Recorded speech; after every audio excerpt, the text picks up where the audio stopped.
Good evening, I'm Dennis Ward, and this is Face to Face.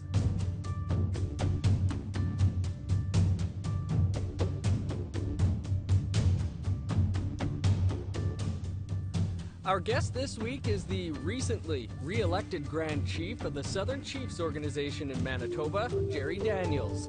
As Grand Chief of SCO, Daniels represents 34 First Nation communities in southern Manitoba. He is a member of Long Plain First Nation in Treaty 1 territory. Daniels was a prominent voice during the Idle No More movement and as a youth leader. Grand Chief, congrats on your re-election and thanks for joining us here on the show. You were acclaimed as Grand Chief for a second three-year term. What does that acclamation say to you? Well, it says to me that the Chiefs have confidence in me and that we're doing a good job in terms of putting pressure on government and working to deliver in the priority areas, so hopefully that we improve quality of life, and that's really what our message has always been to government and to Canadians and Manitobans. So what are those priorities as you see them over the next 3 years? Well, you have to break it down. You know, the health system needs to change. We have bad health outcomes in the region, and First Nations are on the margins of that when you look at the measurements. Our First Nations children need to return home. Our families need to be supported. We need to bring down the amount of people who are incarcerated in the system. We need to create jobs for our people. We need to create opportunities. And we really need to tackle the meth addiction crisis that we're seeing in our communities. And so we're working in all areas and trying to push for best practices in every file that we encounter, and trying to do it in the most quickest way and best way possible. And that's building a good team in order to do that. A lot of priorities there, of course, and one I'd like to start with is Child and Family Services. You know, Bill C-92 came into effect at the beginning of the year. As many of our viewers know, Manitoba has the highest number of children in care in Canada, 11,000 children in care, 90% of them Indigenous.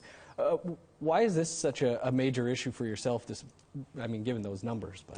Well, I think that it goes way back to when our treaty partners first arrived and took it upon themselves to educate our children through a residential school process that was terrible for our people. Later became the 60 Scoop, and now is really about devolution and the transfer of control of a system that has failed. We want control of the system in our jurisdiction, but we don't want their policies. We want to be able to give our grandmothers and our women and our communities the power to support one another, and that is really the focus of the work that we do, and it's really mapping it out and working with the people in the community and supporting them, and so that's what we've done, and we've listened to the leadership. You know, we've listened to every single one of the 34 chiefs in the South. Every one of them we consider a head of state. They are the rights holders. And so taking that sort of approach, I think, has done us well, and you've seen that the Chiefs have been happy with the work that SCO has done. It's early days, obviously, of course, for Bill C-92, the meant to rework the Indigenous child welfare system. Is it too early to say that there's been any impact yet? I think that people are thinking a great deal about prevention. And primarily the workers on the front lines and our communities. They're thinking about prevention. They're thinking about local law and regulations, and how do those regulations at the local level impact the work of workers and families and the people in the community who are responsible for our children, like educators and health professionals and housing officials who make decisions that affect the lives of our children and our families. Because the solution to bringing our families together and supporting our families is a comprehensive solution that takes a lot of facets of our society supporting it. And so that's what we've emphasized, that's what we've communicated, and hopefully you'll see that more communities start to bring children home, and that's what we want to see. The proper or necessary funding to implement the bill has been a real sticking point and a big question. What needs to happen there? Well, when it comes to funding, the feds had their hands slapped with the Human Rights Tribunal, right. And we thank Cindy Blackstock for that. And so they really have to make a large investment here, and it has to be on par. But I think it needs to address the decades-old deficit of underfunding. It's a deficit because our children haven't been given the same amount of opportunity and the same amount of support. And so that has been the reason for the federal government really to move on this file. And so we've seen it take place, but we haven't seen a great deal of more investment increase. And that's what it's going to take. It's going to take investment. It's going to take opportunity. And there's going to be other areas of our society that needs to support that, because you can put a lot of money into housing, you can put a lot of money into social programming, but if you're not creating opportunity, economic opportunity for the communities, you're just going to have an increased social spending purse that no government wants. We want to see people creating their own wealth and their own economies, and that's where we need to focus, and that's what we've been pushing, not only on the federal government side but on the provincial side as well. You mentioned funding, and that there's funding needed for this and that, but what is it going to take to bring the children home? Well, a lot of it is action on the ground. It's planning, and it's mapping out, and a lot of agencies are doing a great deal of work in identifying first housing. People who are prepared and capable of looking after our children, who want to look after the children in the community. Mm-hmm. And there's a lot of work that's gone into this, and a lot of agencies have done very well. West Region has done very well, and sometimes when they do well, they didn't have quite the proper partners in the bureaucracy that continued to support what they were doing. And so we just need to transfer jurisdiction and have all of the spending transferred over to First Nations control. We don't need bureaucrats dictating policy to us. That page in our history needs to turn, and we need to move into a new era where we are in full control. And so that's been my hope with 92. If we can remove the province, I think that's a good thing. Mm-hmm. We need less people involved in our affairs. And I think that the more that we're able to do that, and we're going to make mistakes, and people are going to make mistakes, but you know what? That's what humans that's how we've become better. And I think that we're all committed to making our children's lives better. For as long as anybody can recall, I think there's been a push to try and put the children, if there is a need for them, to put them with the families, to put them with grandparents, aunties, uncles, rather than in the system somewhere else, far away from culture. You were raised in part by your grandparents. What Yes. role did that play for you?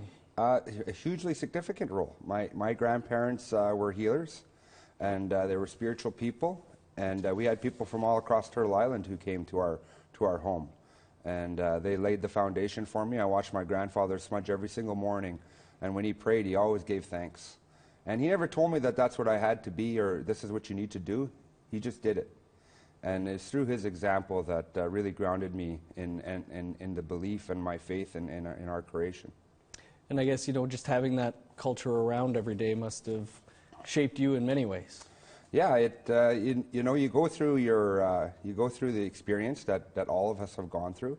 We have social programs or social problems in our communities, and not a great deal of opportunity. And that's why our people are struggling. None of the children who are born into this world are wanting to be involved or incarcerated or live in poverty or be discriminated against by the institutions that are around them. Nobody wants that. Mm-hmm. But this is the reality that we're faced with, and we have to try to meet it in a way that hopefully we can change that narrative and change it for our families and for all of our relatives in our communities. Are you hopeful that this new law, this new bill, C-92, is going to be that change, lead to that change? I think that it's a step in the right direction. I don't think that it's going to solve all our problems. I think that we have to continue to be vigilant and to be focused on outcomes and supporting our children and giving them as much opportunity as we can. It's going to take a lot of different things. It's not going to take one act. It's going to take societal change. And hopefully Canadian change in terms of their values and the way that they look at Indigenous people. Because we can't be seen as a burden. We have to be seen as a vibrant part of the Canadian society. And we need to be working as partners, not as people who are considered to be in the way of progress. We are a part of progress. We are a part of sustainable progress. And that is lasting. And I hope that Canadians understand that. We're going to move to provincial politics in a minute, but I guess as we're on federal here, do you feel that you have that partner in Ottawa? I don't think we're quite there. I think we have a lot of very good people in government, and some of them just perhaps not quite as understanding of what really needs to happen, and some are misled by bureaucracy. And so we have to try to overcome those things. Grand Chief, we're just going to step aside for a quick break, and then we'll continue the conversation here with Grand Chief of the Southern Chiefs Organization, Jerry Daniels, on Face to Face. Stick around.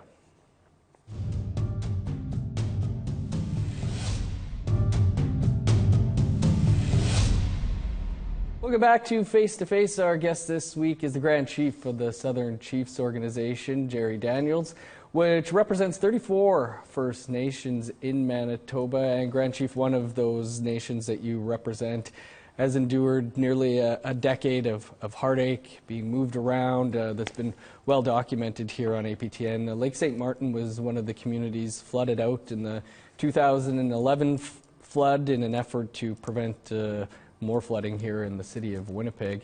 Some have been able to be relocated back to the community. Many have still not been, and now are being told that their benefits are about to be cut off. Where are things at with this? This is the bureaucracy just making a huge mistake in terms of how they've approached this crisis. When this first happened, all the bureaucracy seems to want to do is to limit the amount of liability on government and limit the amount of expenditures that are going to have to be dedicated to this.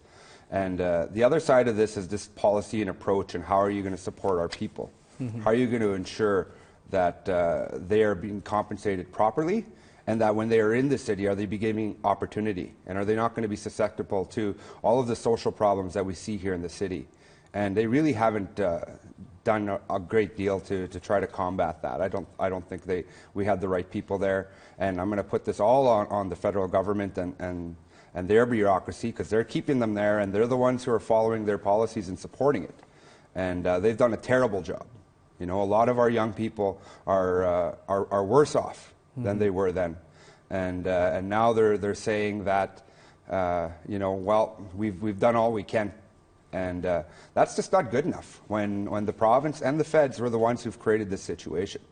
You know, we were the ones who were moved and put into areas that were not high-valued land, and we knew long before this ever happened that there was going to be a flood in that region. This whole region will flood one day when you think about climate change. You know, are we preparing for that, or are we living in denial? You know, and Manitobans and Canadians need to understand that. And if they can do this to the people of these lands, they can do this to anyone. And we shouldn't allow it for anyone. We shouldn't allow that sort of treatment for any of our people. And as soon as you start doing that, you're going down the wrong path. And I hope that you know, Mark Miller and Justin Trudeau are paying attention to the situation, because it's very important that they understand that we can't treat our vulnerable people this way. I think Lake St. Martin could be one of the worst, if not the worst, example of an evacuation gone wrong. Dozens of community members have died, many left homeless, so many children that have been wrapped up in the child welfare system over this nearly decade. But numerous evacuations happen, of course, of First Nations for fire, for flooding, for all kinds of things. This past year was, we had a fall storm where it cut off power to much of the province. You spoke out about a number of issues that came up about during that evacuation. Can you speak to some of those now? Well, they haven't really done a lot of good planning. It's all about planning. You know, you have to see these things coming, because we're living in an era of climate change. And First Nations at one time had the Manitoba Association of Firefighters. Right. And at that time, you know, people have all kinds of speculation on what had happened, but the fact is this: they were in a situation where they didn't have the amount of money to cover all of the expenditures associated with a mass evacuation. Right. And First Nations people, we want to look after our people, and so we end up spending more than we have in order to try to deal with the situation, and they were just overwhelmed, you know, and so that's what happened. They were set up to fail, like many of our organizations. They're set up to fail. They're underfunded, and then they're given a great deal of responsibility that there's not enough money to handle. And so Now we see a situation where Red Cross has been given, the file to look after, and they weren't prepared. They weren't prepared, and they didn't even access the volunteers. I know several volunteers who were on standby to support the work of Red Cross, and they really took their time. This was a situation, 24 hours, we had 12 hours notice on this, and the amount of people that were coming into the city, and they put them into a small hotel here in Winnipeg, and that place was just jam-packed. I was there 3-4 times. Me and Regional Chief Hart, we were spending money out of our pockets to try to feed people there, and it was very poorly organized, and terrible example of how lack of planning can impact our people's lives. Year after year and evacuation after evacuation, the other issue that comes up is the treatment of the people when they come to the community, whether it be in the restaurants or the hotels. What are your thoughts on those? We've been excluded from the economy for a very long time. It's been hard for First Nations to create capital, and that's because there's been trade barriers, blockades on our ability to participate in the economy for a very long time. And I've been working very hard with the chiefs to try to change that narrative and try to support a more broad strategy. And that's through our work with the mayors. We signed an MOU with the mayors last year. We've been reaching out to business, and we've been really trying to work with them towards developing a circular economy model, or to promote that kind of a thinking.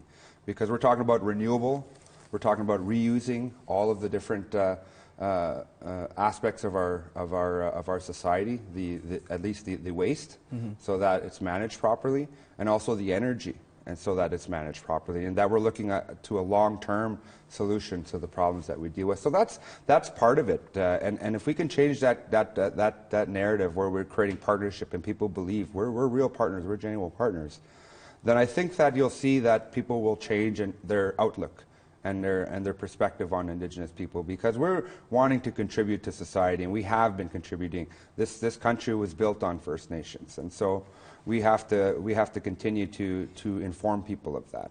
I want to move to provincial politics quickly, and in the lead up to the provincial election in Manitoba, SCO held a number of round dances trying to raise awareness. You've also spoken out that there's an attack in this province on traditional rights, hunting, fishing. Can you speak to some of that? Well, I mean, when I first got elected about 3 years ago, we worked with the province. Customary care was a big part of what they were doing. They talked about the economy, but really they were talking about saving money so that they can create tax cuts, and that was really the extent of which Pallister was willing to go. And many people will echo those sentiments. We've done our best to try to inform them and seek their partnership, and we really haven't seen a whole lot of movement on that, except for a lot of empty words. And it continues to be that way, although we've been given more meetings and that they're prepared to meet with us much more, to tell us that they don't have any money and that they're not prepared to really work with us. And that's what I see happening. And so when the election came, I knew that, okay, this is the opportunity. This is where we have to send the message to let people know that we're not happy with what's happening and that we know what they're doing. We know that over the last many decades that they've excluded us from the economy and that they've worked to undermine our communities. And now many of our leaders are in a situation where they're managing poverty day to day. What happens when you're a leader in a situation of poverty is that it's just, no matter how much you do, your people are going to be always upset. Because they're not in a situation where they're happy. They're not in a situation where they can really feel like they're doing well. And if you're not creating opportunity, and our chiefs are really not given that ability. Some of our chiefs maybe, because they're located in a good situation or they're big enough to do some work. But for the vast majority of First Nations people, many of us are in small communities or we're isolated. And we don't have the ability to have the kind of capital that Canadians access, because they accessed foreign capital when they came to this country. And they've blocked us from accessing that same capital in order to develop First Nations economies. Millions of acres owed to First Nations, and we own, 2 or 3 buildings in this city? Maybe.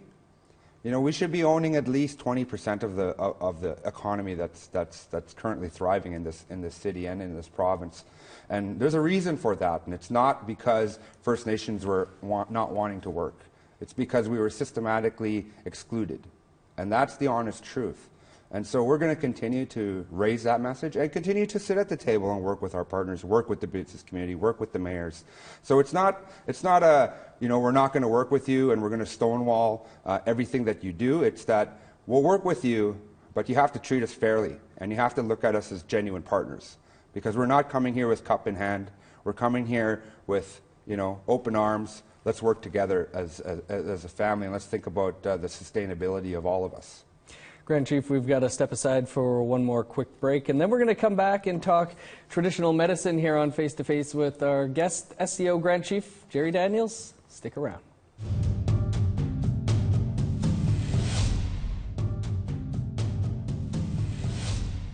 Well, my grandfather has taken me out to harvest medicine since I was a child. We had medicines behind the house where we were drying out medicines and doing all kinds of things with our plants, our relative plants, and he took me out many times where we would take out the tobacco and pray to the plants, the same way we would do it with the animals, and ask for the plants' help in facing our life's challenges. Welcome back to Face to Face. Our guest this week is Jerry Daniels, the Grand Chief of the Southern Chiefs organization. And Grand Chief, this past summer, SCO hosted a medicine picking tours, a couple of them. Why was that something you felt was important to do? Well, when we meet with when we go to communities or when we meet with our partners, we like to give gifts, and rather than simply go and buy some gifts from the local store, we wanted to go and pick the medicine and to share it in that way. And it was also healing for us. It's always good to be out on the land, to feel that energy and those medicines like our ancestors did before us. And so those are a few of the reasons. And the final reason, I think, was that we wanted to promote it among our people, that this is something that we need to continue. And, the medicinal and herbal culture, the plants, really need to be a part of our curriculum. They need to be part of our school and our science classes. That's what we need to be focused on, and I think that the more we do that, it's going to be healthier for all of us. This is a tradition that was once banned. How important is it to, bring this to the younger generation? Oh, it's significantly important. You need to be able to look at the land and see your relatives in there. You need to see yourself in that land, and and you need to be able to, listen to the land and the trees and the wind when it flows through it. There's lots of healing properties with being out on the land, and so we really wanted to promote that. And the Ojibwe, we always wore our florals on us, and the reason we did that was because we wanted to show that we are part of all of this beautiful land that's around us. We're a part of it, and so that's really the message we wanted to get out there to our young people and also to our elders, to let them know that we've been listening and that we're here to continue that work. Well, Grand Chief, we are out of time, so I think that's a pretty good spot to leave it. Yeah. Appreciate you doing the show. Thank you. And Thank congrats you. again on your re-election. And that is all the time we do have for today. We're always looking for new guests, so if you have any suggestions, please email us at news@aptn.ca. This show and past episodes are all available as podcasts. You can find those at aptnnews.ca/face-to-face podcast. Thanks for tuning in. I'm Dennis Ward. We'll see you next week.